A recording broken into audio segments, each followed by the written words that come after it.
Hello everyone, welcome to day 53 of my 77-day video challenge. Today we are going to talk about what is neuroplasticity.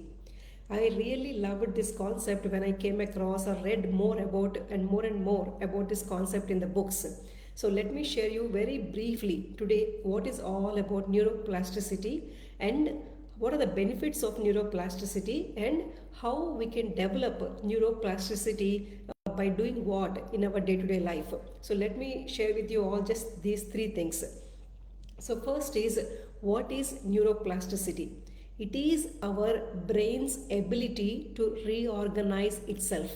Neuroplasticity is our brain's ability to reorganize itself.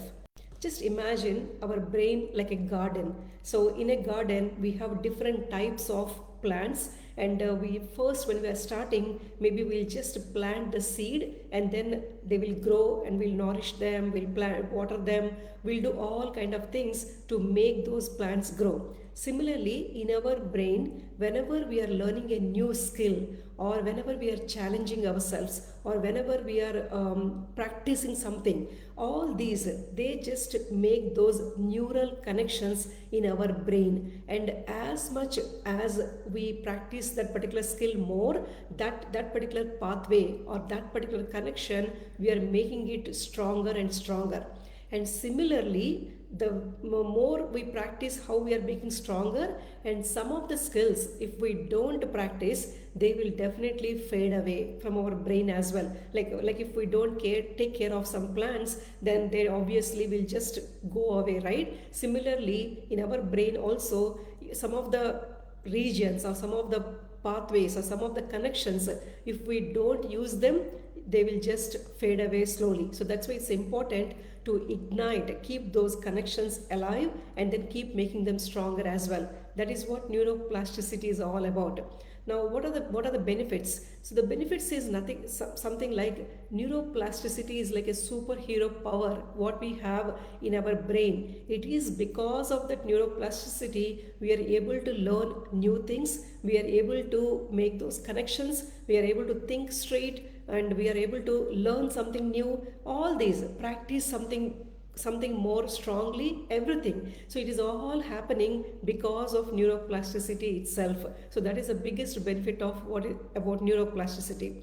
Now, how do we develop it? What are the things we can do regularly in our day-to-day life? Simple things to keep it alive and to make it stronger as well.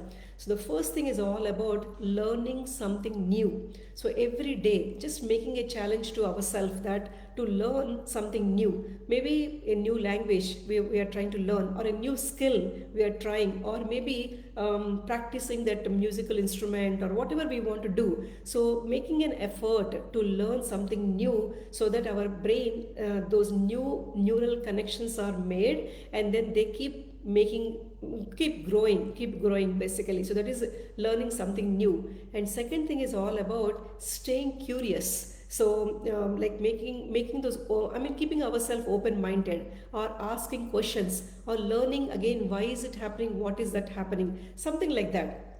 So having those open mind and being curious about to learn new things, that helps to keep going with our neuroplasticity. And third one is all about challenging ourselves with new puzzles, or those Scrabble games or word games, whatever it is. Just keep doing them, so that we are challenging ourselves, and that acts like a fuel to our brain. Whenever we do these new things, it'll just keep opening, keep making those neural paths in our brain, and keep making them stronger as well. That is challenging ourselves. And last but not least is staying active. Staying active definitely helps physically, our physical body. But when we exercise, we pump in more blood into our brain as well, and it nourishes brain. It brings up those lights up, and then keeps us active as well. So the physical exercises are not necessarily just for our physical body, but even it will improve our mental strength as well. So these are few things what we can do in order to learn more, or keep that neuroplasticity keep going on. When newly I came across this concept, I really loved it. I thought it is something very fantastic and something new what we all need to learn more about it. I will come back with what I learned more, and then maybe present some more ideas how we can improve neuroplasticity in our day-to-day life. But today I just want to share a briefly about what it is all about and what we can do to keep improving it in our to help our brain as well. So when we practice these practices, we will try to keep our brain young and stay lively, and also keep flourishing and being resilient as well, that it will help us to keep moving forward successfully. So I hope it gave you some ideas. Please explore the concept, learn more about it. It's really a beautiful concept that we all need to learn much more about it. And I hope you enjoyed this session. I will see you all in my next. Thank you.